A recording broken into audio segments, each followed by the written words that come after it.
Hold a denarius minted around 10 AD during Augustus's reign. Silver content between 95 and 98%, weighing 3.9 grams, worth a full day's wage for a skilled craftsman. You could spend it anywhere in the Mediterranean because everyone recognized what it contained. The metal held real value, the weight stayed consistent, and the imperial stamp guaranteed both. Now hold a denarius from Gallienus's reign, struck around 268 AD.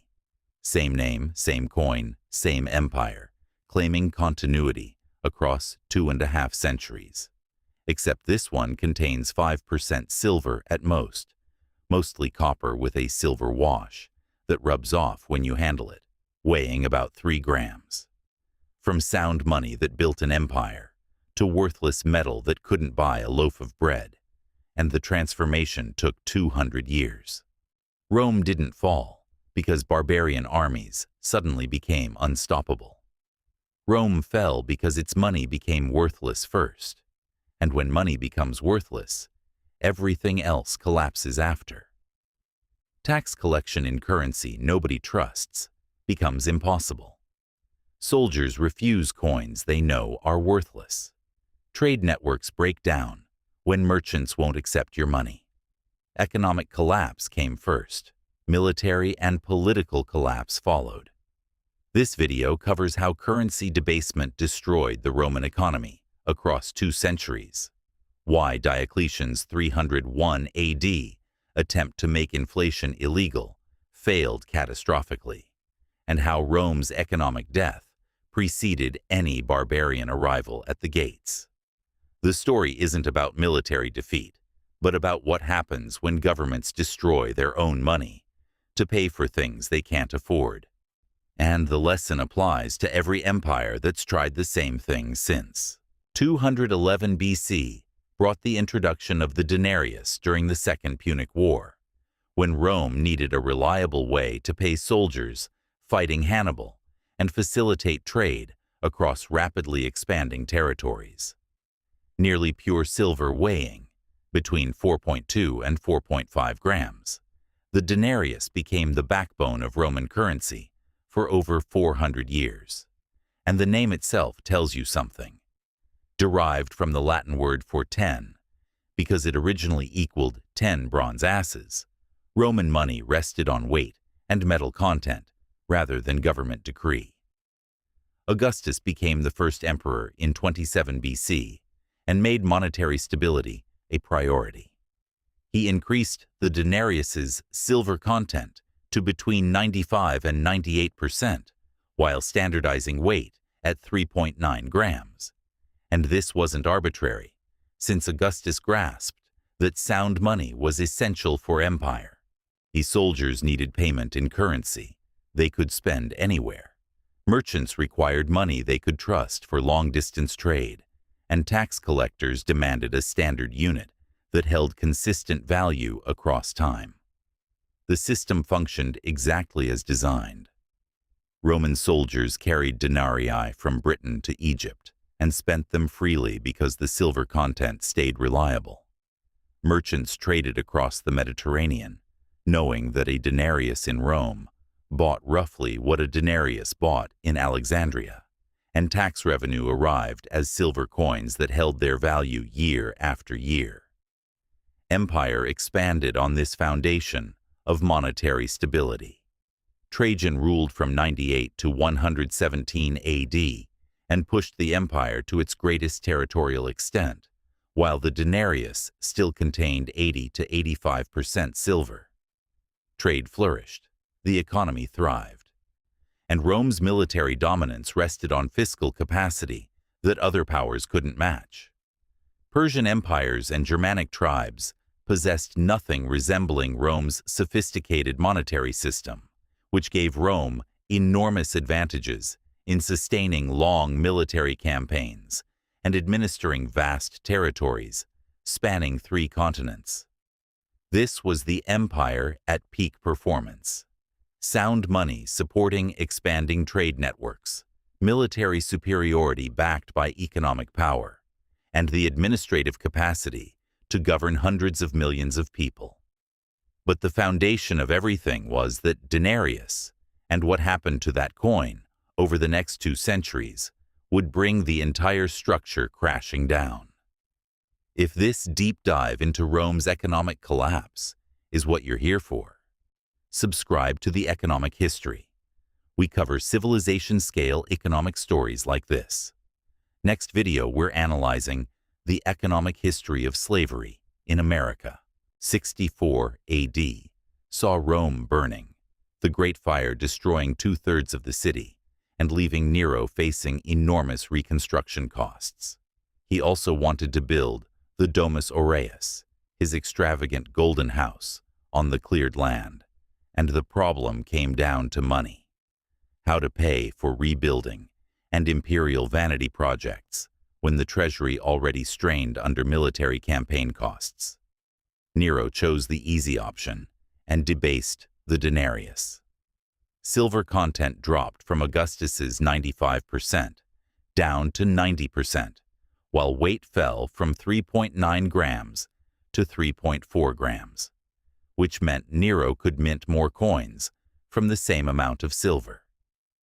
With 100 grams of silver, you used to produce about 25 denarii at full weight and purity, but after debasement, you could make 29 or 30. More coins circulating, same nominal value stamped on each, less actual silver backing them. This set a precedent every subsequent emperor would follow, because once you've debased the currency, restoring it becomes politically almost impossible. Bringing back the silver content would mean minting fewer coins, which translates to less money available for military pay, construction projects, and political bribes. And no emperor wanted to be the one who reduced the money supply when debasing a little further seemed easier. 107 AD under Trajan brought the denarius down to 80% silver and 3.21 grams in weight. Still substantial enough to inspire trust, but the trajectory pointed in only one direction. Marcus Aurelius, the philosopher-emperor, ruling from 161 to 180 AD, he pushed it further to 70% silver as his wars against Germanic tribes and a devastating plague drained the treasury, while he needed more coins to pay his armies. Septimius Severus arrived next, ruling from 193 to 211 AD, followed by his son Caracalla from 211 to 217 AD. Both were military emperors depending on soldier loyalty. Both doubled military pay to secure that loyalty, and both slashed the denarius to between 40 and 50% silver to afford it. Half silver and half copper, or other base metals at this point, and the decline was accelerating with economic consequences becoming visible. Prices climbed noticeably, though not yet catastrophically. Soldiers demanded higher nominal pay because they understood the coins held less value. Merchants grew choosier about which coins they accepted and preferred older issues with higher silver content. And the market began distinguishing between good money and bad, exactly as economic theory predicts. Each emperor needed more coins to pay soldiers whose real wages fell due to inflation. Each emperor responded by debasing further, which made inflation worse, which meant soldiers demanded even higher nominal pay. The doom loop had begun and would accelerate dramatically in the coming century. 235 AD brought the assassination of Severus Alexander, and what followed across the next 50 years was chaos that nearly destroyed the empire entirely. Rome cycled through 26 emperors between 235 and 284 AD, with most killed by rivals or their own soldiers. Constant civil wars meant armies fighting each other instead of external enemies, and Germanic tribes, plus the Sassanid Persian Empire, exploited the chaos by invading and raiding imperial territory. The empire fractured temporarily into 3 separate states, each claiming legitimate succession from Rome. Every emperor in this period faced identical problems: how to pay soldiers who were the only thing keeping you in power. The answer stayed constant: debase the currency further and mint more coins. Caracalla had introduced a new denomination in 215 AD called the Antoninianus, supposedly worth 2 denarii, but actually containing only about 1.5 denarii worth of silver, which represented monetary fraud institutionalized by the government declaring through fiat that a coin was worth more than its metal content. The Antoninianus became the main currency and debased even faster than the denarius had.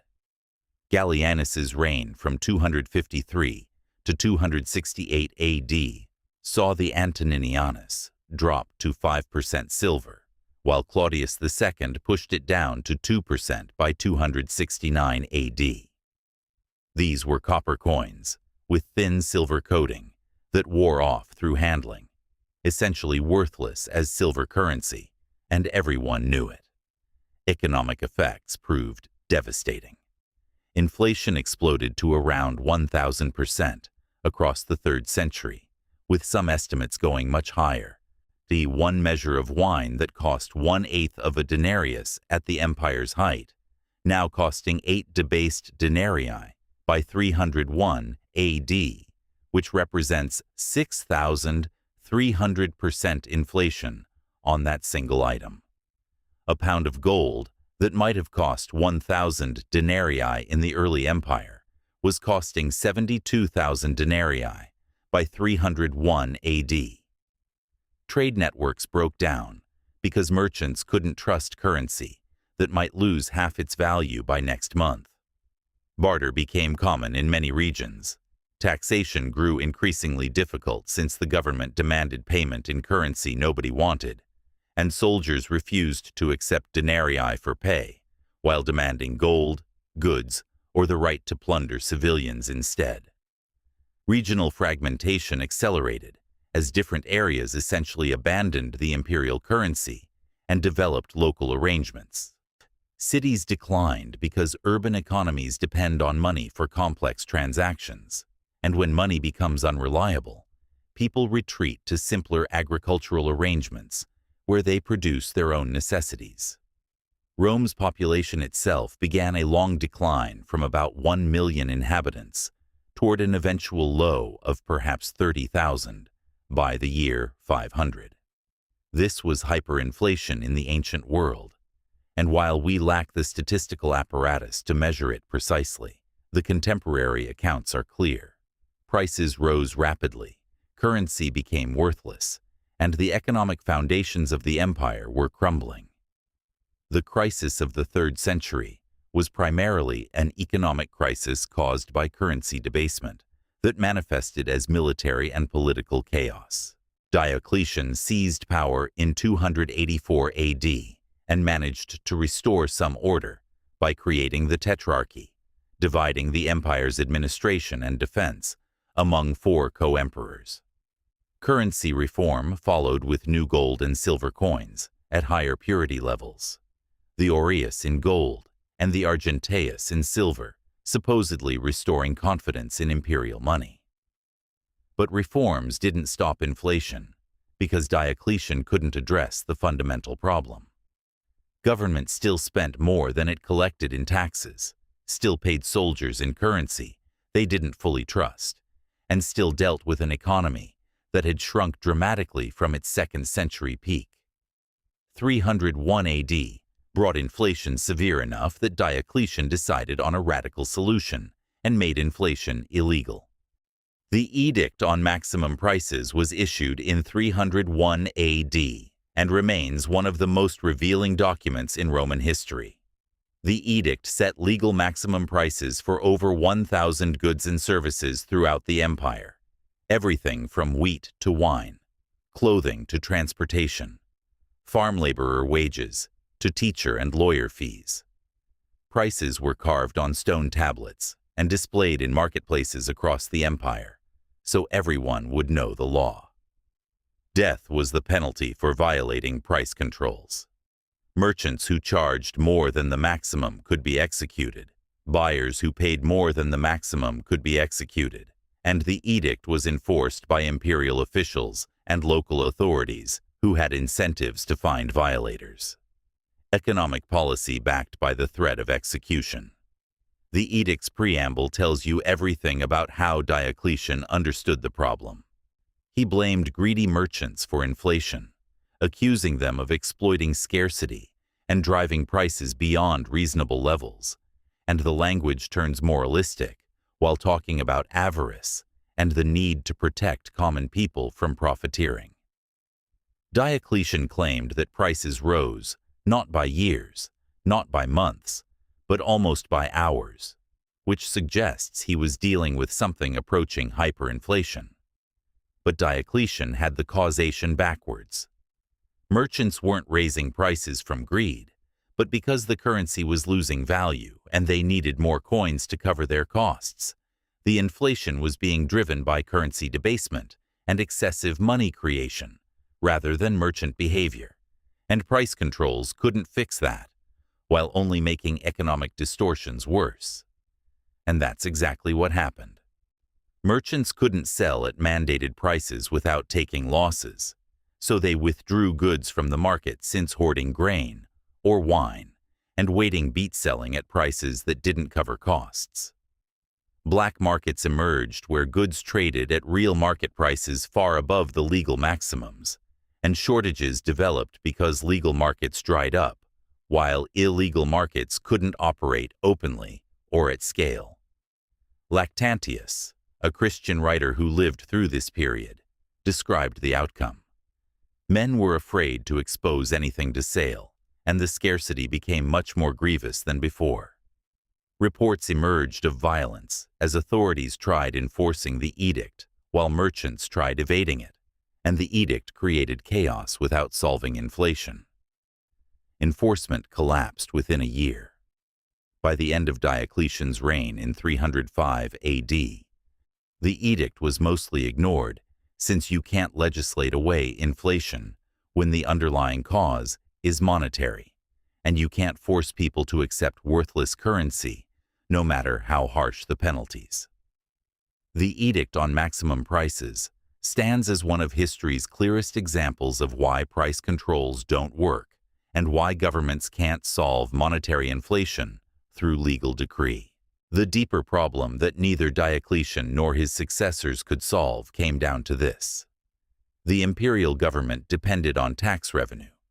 Tax revenue depended on money that held value, and when currency became worthless, the entire fiscal system collapsed.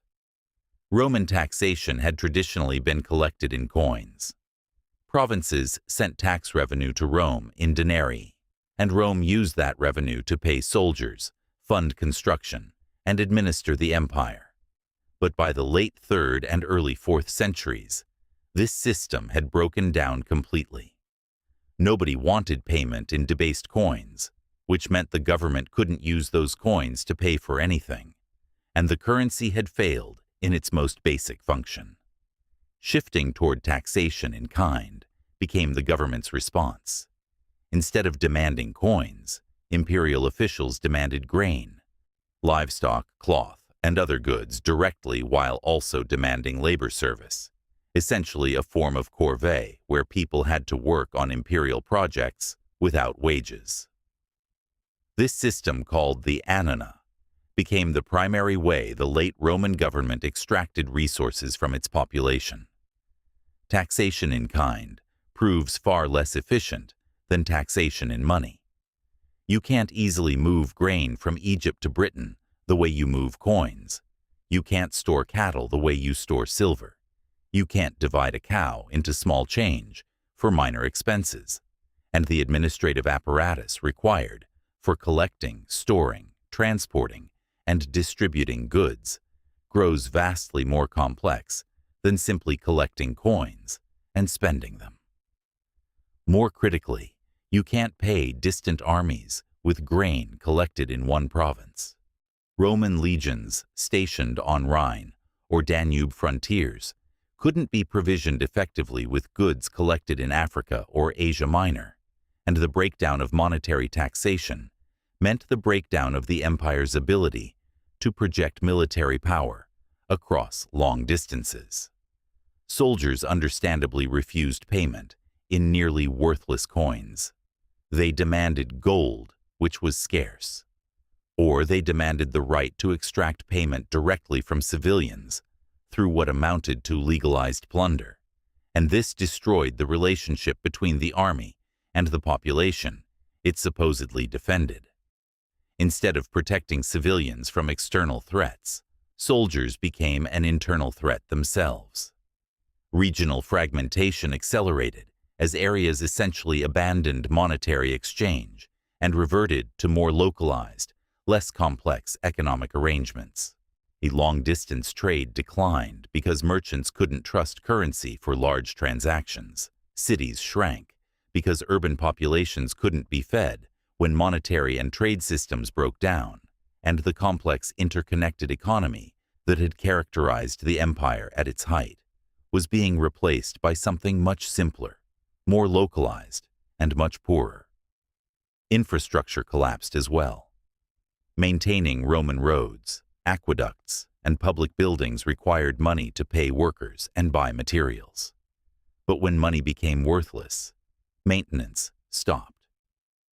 Roads fell into disrepair, aqueducts broke and weren't fixed, public buildings deteriorated, and the physical infrastructure that had connected the empire and enabled its prosperity was literally crumbling.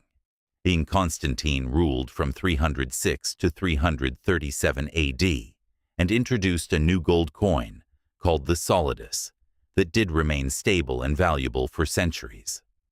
But the solidus served primarily the government and wealthy elites, while common people used heavily debased bronze coinage that continued losing value.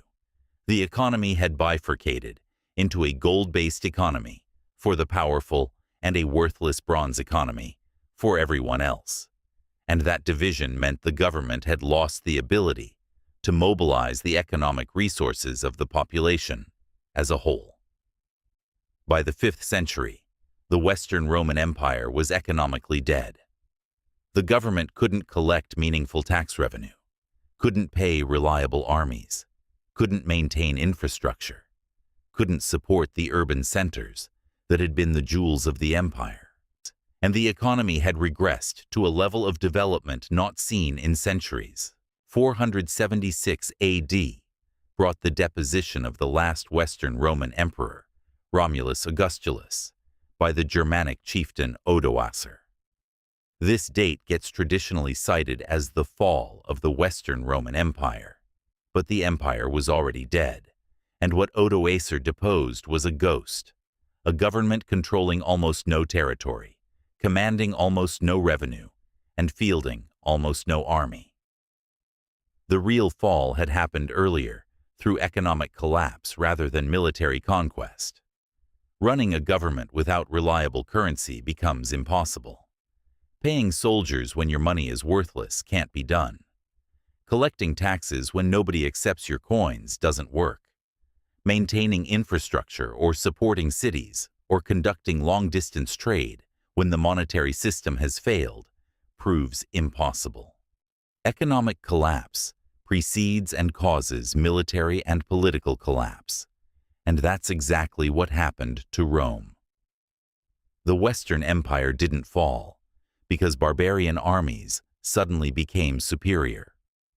Germanic tribes and other groups had been present on Rome's borders for centuries without conquering the empire, and what changed wasn't their military capability, but Rome's ability to field effective armies to stop them. And Rome couldn't field effective armies because it couldn't pay them in money they would accept. The lesson is straightforward but brutal. Fiat currency, money deriving its value from government decree rather than commodity backing, requires fiscal discipline. When governments debase currency to finance spending, they cannot afford through taxation. 2. They set in motion an inflationary spiral that eventually destroys the currency itself and Rome debased the denarius to pay soldiers, fund wars, and finance imperial ambitions. The result across 2 centuries was complete collapse of the monetary system, and with it, the collapse of the empire. Modern governments face exactly the same temptation and exactly the same constraints.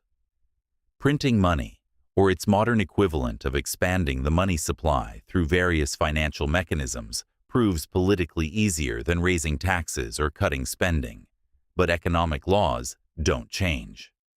Create too much money, chasing too few goods, and you get inflation. Destroy confidence in your currency, and people stop using it. Lose the ability to collect revenue and pay obligations in trusted money, and government capacity collapses. The Roman denarius went from sound money, backed by precious metal content, to worthless tokens that couldn't buy basic necessities. That transformation took 2 centuries, but every step followed logically from the previous one. Debase a little to solve a short-term fiscal problem, and you create conditions for more debasement later.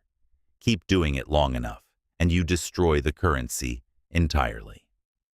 The barbarians who carved up the Western Roman Empire in the 5th century didn't conquer a functioning state. They picked over the remains of a civilization that had already destroyed itself through monetary mismanagement. The economic collapse came first, the political formalities came after, and the fundamental cause was trying to print prosperity instead of producing it. Subscribe to the Economic History for civilization-scale economic analysis.